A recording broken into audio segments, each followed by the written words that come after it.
Michel Dantin, vous présidez le comité de bassin Rhône-Méditerranée.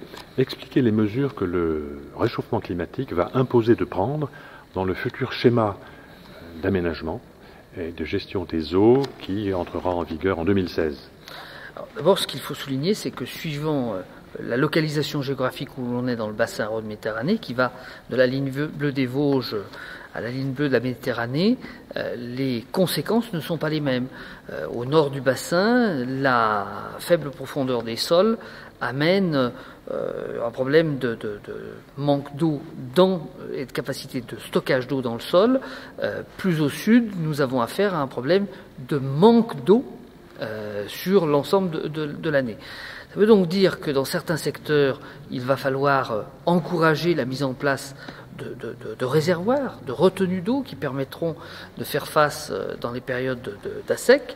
Dans d'autres régions, ça ne servira à rien de faire des nouvelles retenues dans la mesure où les études montrent que nous aurons moins de pluviométrie. Donc il faut au contraire trouver des mesures qui permettent de réduire la consommation d'eau, peut-être de changer des technologies en termes industriels, en termes agricoles.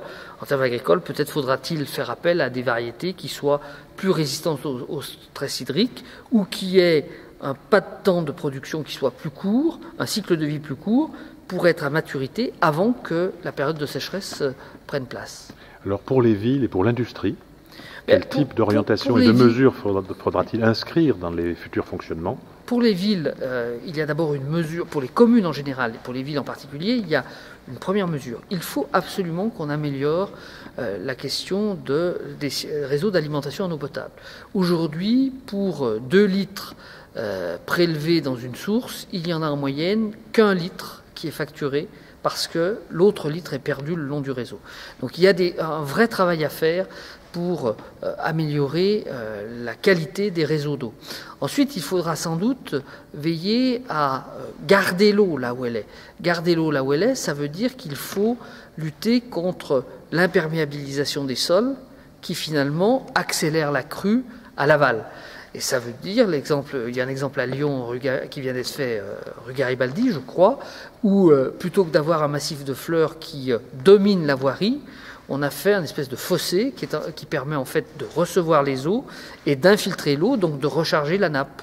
Ce sont des mesures très concrètes, ce n'est pas des mesures de haute technologie, même si nous aurons sans doute, à tel ou tel domaine, besoin de la haute technologie. Et pour l'industrie? Et pour l'industrie, modification dans les fonctionnements? Pour l'industrie a fait depuis 50 ans d'énormes investissements pour réduire la consommation d'eau. Néanmoins, il y a un certain nombre de cycles de production qui ont encore besoin d'eau, notamment pour refroidir. Et là, nous allons peut-être, dans tel ou tel secteur, devoir modifier la durée des cycles d'activité pour tenir compte de l'élévation de la température d'eau. On a déjà connu cette question-là. En mai 2011, le Rhône était à 26 degrés, alors qu'à la sortie des centrales nucléaires, l'eau ne doit pas être à plus de 26 degrés. Ça veut dire que le préfet de région, qui est en même temps le préfet coordonnateur de bassin, a dû donner ordre à EDF de stopper les usines qui produisent de l'énergie à partir de la ressource nucléaire. Ce sont là aussi des exemples très concrets. Très bien, je vous remercie. Merci.